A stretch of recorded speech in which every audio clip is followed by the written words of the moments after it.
El tiempo, disculpad, el tiempo apremia. Cada minuto gastado en presentación se le usurpa a Pablo. Gracias, Pablo. ¡Guau! Vaya subidón de adrenalina escuchar a Juan Carlos y ver a Luis de policía. A mí me recuerda ese romano de La vida de Brian. ¿Crucifixión o libertad? Libertad, Pues yo preferiría un ministro del Interior como Luis en vez de Fernández Díaz, que se encomienda a la Virgen. Muchísimas gracias a todos los que estáis aquí, a los que están en las otras salas. Estoy harto ya de que tengamos que repartir a la gente por diferentes salas y que no nos podamos ver juntos y juntas. Yo tengo mono de calle, tengo mono de plazas y estoy harto de teatros, estoy harto de lugares cerrados en los que nos dicen que nos tenemos que ir. Yo creo que toca ir a las plazas. Cuando empezamos esta locura, estuve haciendo unas consultas con algunos amigos, hablé con Nega, un rapero, diciéndole, tío, ¿qué música podemos poner?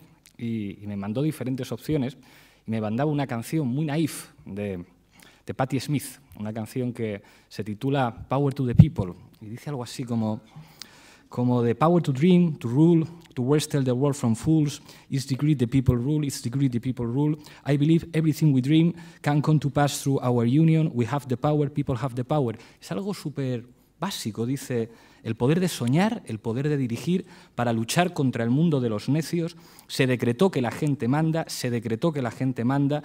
Creo que todos soñamos con lo que puede llegar a pasar si nos unimos. Tenemos el poder, el pueblo tiene el poder. Esto es una cosa súper sencilla que hoy en día es revolucionaria. Decir que el pueblo tiene el poder, eso es lo que les da miedo. No les da miedo que Podemos tenga un portavoz, no les da miedo los que estamos aquí encima, no les da miedo que montemos una candidatura, ni siquiera les da miedo que les ganemos las elecciones y vamos a intentar ganárselas, les da miedo que el pueblo tenga el poder, que es lo mismo que decir que les da miedo la democracia. Fijaos,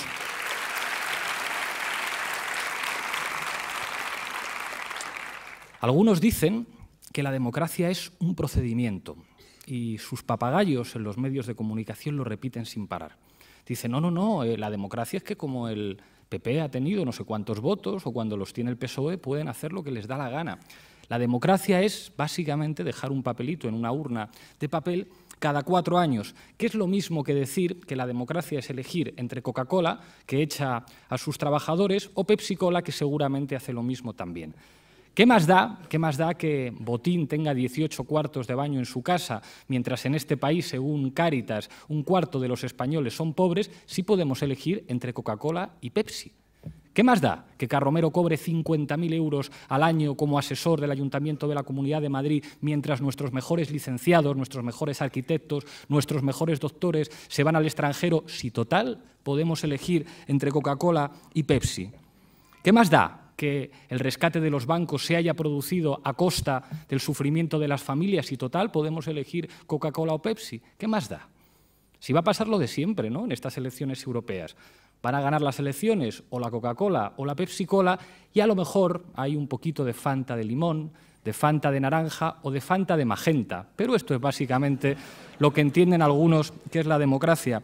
Pues nosotros queremos decirles que no, que a lo mejor el guión se puede cambiar, que a lo mejor les podemos dar un susto y repetir algo que se supone que es muy básico y que se ha convertido en subversivo.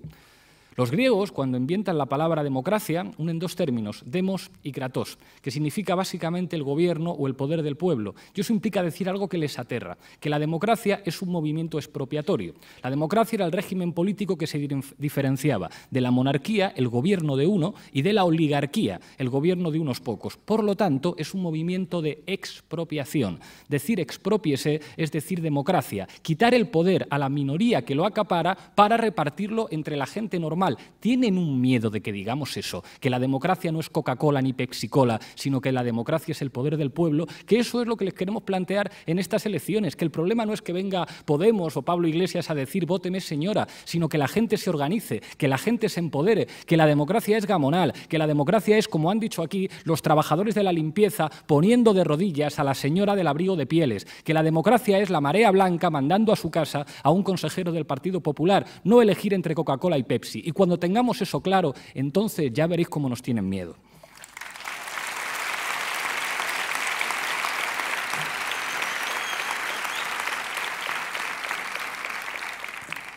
Cabe preguntarse quiénes son los enemigos de eso, los enemigos de que la democracia tiene que ver con que el poder político esté en manos de la gente. Pues hay varios enemigos. Los primeros son unos que están en Bruselas o en Alemania y que llaman por teléfono a los agentes contables que tienen en España, se llamen PSOE o se llamen PP, y les dicen: me cambia usted la Constitución en 24 horas, porque esto de que tenga usted la más mínima capacidad de soberanía no me gusta. Esos son los enemigos de la democracia y hay que decirlo. Son los enemigos de la democracia los que gobiernan en este país sin presentarse a las elecciones a través de sobres, a veces en A y a veces en B. Los que sobornan para que vivan como Dios las élites políticas de este país a cambio de concesiones administrativas. Por eso en este país hay aeropuertos sin aviones, por eso en este país hay estaciones de tren sin trenes, por esto en este país hay un sistema de transporte que no se puede permitir casi nadie, por eso en este país el alcalde de Burgos en última instancia no era más que el agente contable, el lacayo de un señor al que llamaban el jefe, al que, por cierto, cuando se casa su hija, asisten a la boda el señor Pepe Bono, la señora de Cospedal y el alcalde de Burgos. Esos son los enemigos de la democracia, y hay que decirlo.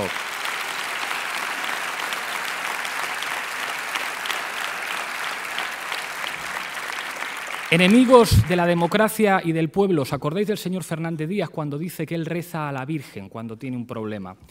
El señor Fernández Díaz puede ser muy católico y eso es muy respetable, pero es un mentiroso, porque si el señor Fernández Díaz se pone enfermo, no reza a la Virgen, tiene sanidad privada.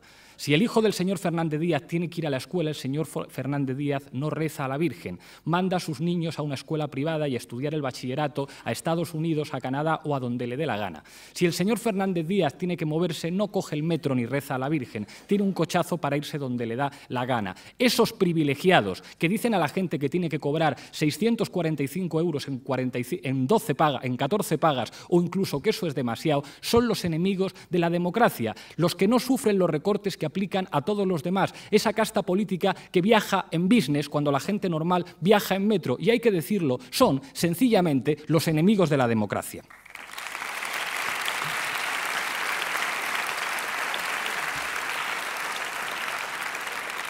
Pero no solamente son cobardes, no solamente son serviles con los poderosos y arrogantes con los débiles, no solamente son de derechas o de centro-izquierda, si es que las cuestiones generales plantean lo mismo, si es que ese debate entre no, es que el PSOE y el PP son muy distintos y al final sus presidentes acaban en consejos de administración de grandes empresas. ¿Cuál es la diferencia entre Aznar y entre Felipe González? Que cobran sueldos de empresas diferentes. ¿Cuál es la diferencia entre el señor Rodrigo Rato, que termina en Telefónica, y la señora Elena Salgado, que termina en Endesa? Que cobran de empresas diferentes. Al final, el problema es que además de todo eso, además de ser agentes contables, además de ser cobardes, además de ser unos sinvergüenzas, es que son inútiles. ¿Qué es lo que dijeron tanto el gobierno del Partido Popular como el gobierno del Partido Socialista a propósito de lo que había que hacer en este país? Recortar.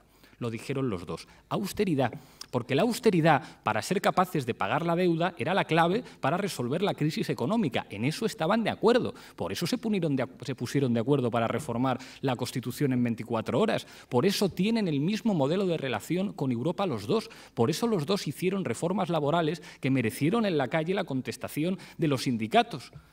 Están de acuerdo en las cosas fundamentales. ¿El resultado de todo eso cuál fue? Hay que bajar los salarios.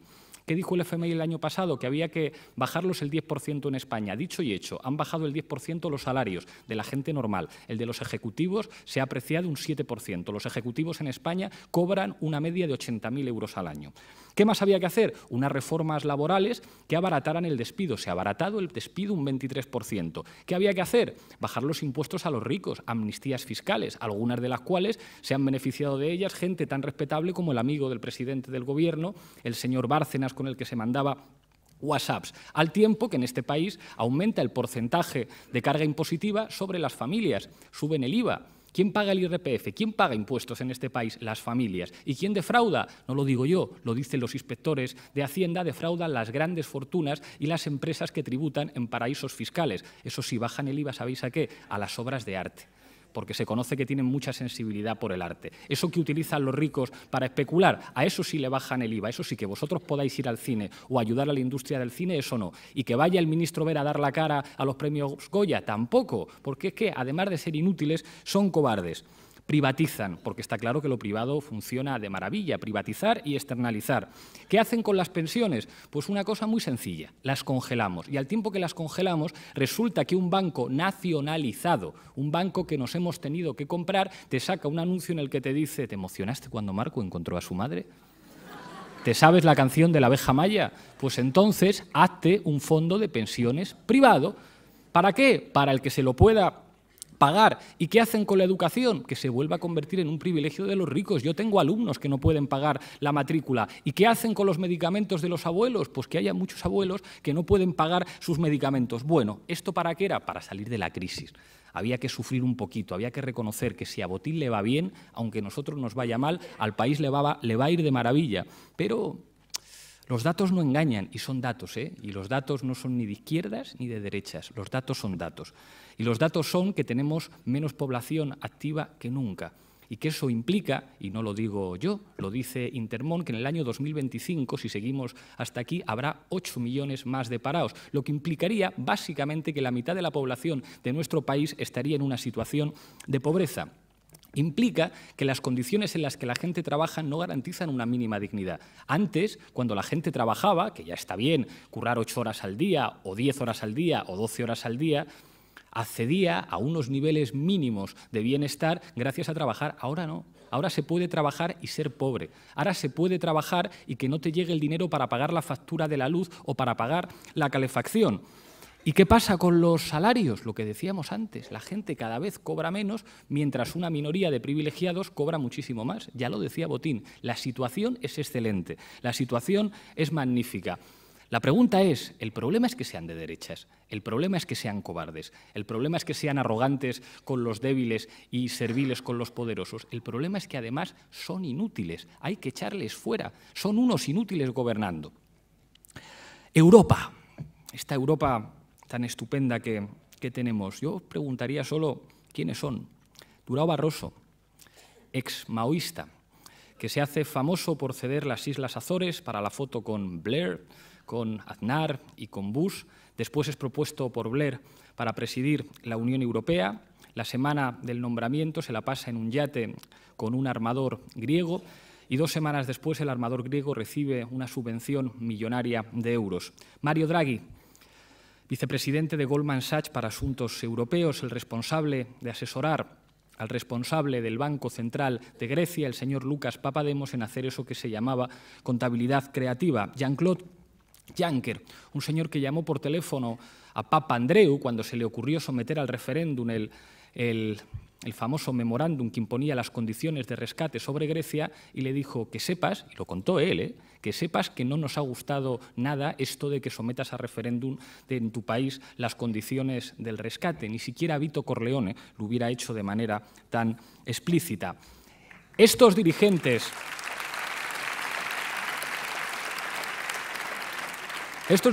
europeos, estar en sus manos sería, o sea, sé que lo que voy a decir es duro, pero ¿vosotros pondríais a pedófilos a cuidar a vuestros hijos pequeños?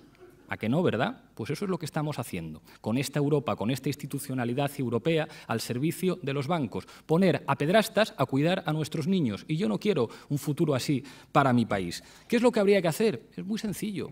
Lo primero, una auditoría pública de la deuda, la reestructuración de la misma y la parte que sea ilegítima no se paga. Porque por delante de los intereses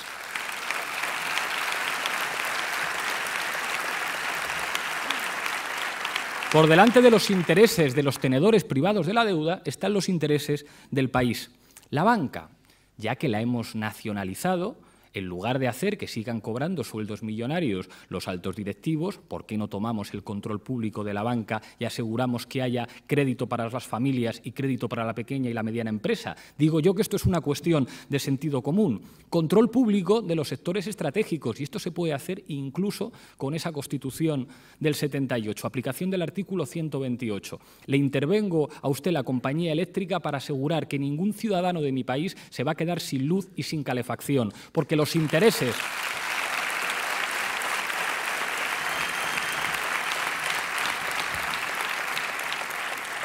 Porque para un gobernante responsable los intereses de la gente tienen que estar por delante de los intereses de los tenedores privados de la deuda.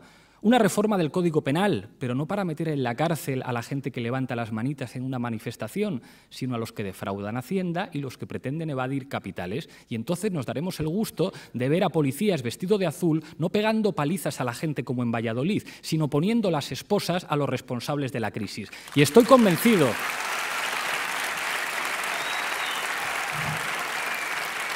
que buena parte de los policías de nuestro país estarían encantados de que existiera un gobierno que les diera la orden de poner las esposas a los responsables de la crisis.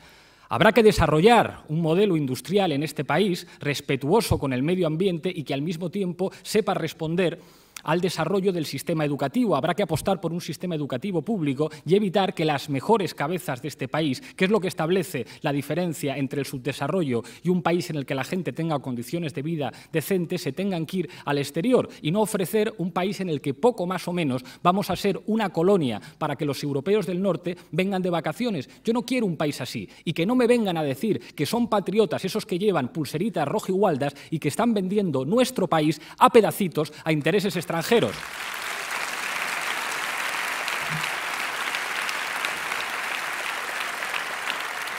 Eso tiene una implicación. Implica aliarnos con otros pueblos del sur que están en la misma situación que nosotros y que no quieren ser colonias del norte, que no quieren ser colonias del Banco Central Europeo. Y es una buena oportunidad para que se los digamos todos juntos, que queremos tener dignidad, que la dignidad, el sentido de la patria, lo que significa la libertad y la democracia requiere de derechos sociales y que los que convierten los derechos sociales en privilegios son los enemigos de la democracia. Poder ir a una escuela es un derecho, no un privilegio. Poder llevar a tu abuelo que está mayor a un centro sanitario para que le curen debe ser un derecho y no un privilegio.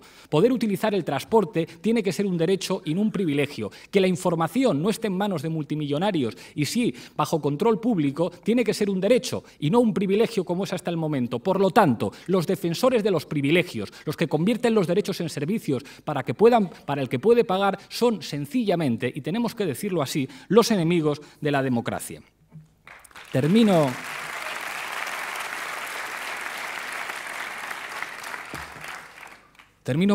contándonos nuestra hipótesis. Hay un guión trazado. Están convencidos de que estas elecciones las gana el Partido Popular o las gana el Partido Socialista y que, como mucho, si nos movemos en este eje izquierda-derecha, llegamos al 12, al 15 o si nos flipamos mucho al 20. Y nosotros creemos que hay una nueva mayoría social, mucho más fuerte que esa que decían que había en la transición. En la transición, esas élites que negociaban los artículos de la Constitución en reservados de restaurantes, y nos lo han contado ellos mientras la gente estaba en la calle, dijeron que había un consenso. Yo creo que ese consenso se ha acabado y ha nacido un nuevo consenso. Un nuevo consenso en el que el 90% de la gente está de acuerdo con nosotros cuando decimos democracia, decencia y derechos humanos. Y las élites tratan de decirnos que no, que la clave del debate político en este país es elegir entre el PSOE y el PP. ¿Pero no les veis en la televisión que están todo el rato jugando a ese jueguecito parlamentario de que en realidad la política es ver discutir a Rubalcaba con Rajoy? Y nosotros pensamos que es mentira, que hay una mayoría social, que la mayor parte de la gente está hasta las narices de estos sinvergüenzas. Si lo dicen las encuestas, ¿quién confía en Rajoy? Ni siquiera sus votantes. ¿Quién confía en Rubalcaba? Ni siquiera sus votantes. Acabo ya, Luis, que nos van a echar. Ese consenso que existe, hay que convertirlo en organización de la gente y en poder político. Pero eso no tiene que ver con que yo os hable aquí, eso no tiene que ver con que nos votéis en unas elecciones, sino con que os organicéis. Decía Salvador Allende una cosa muy importante: la historia la hacen los pueblos. Yo creo que nos toca correr, que nos toca cabalgar hasta enterrarlos en el mar. Gracias, compañeros.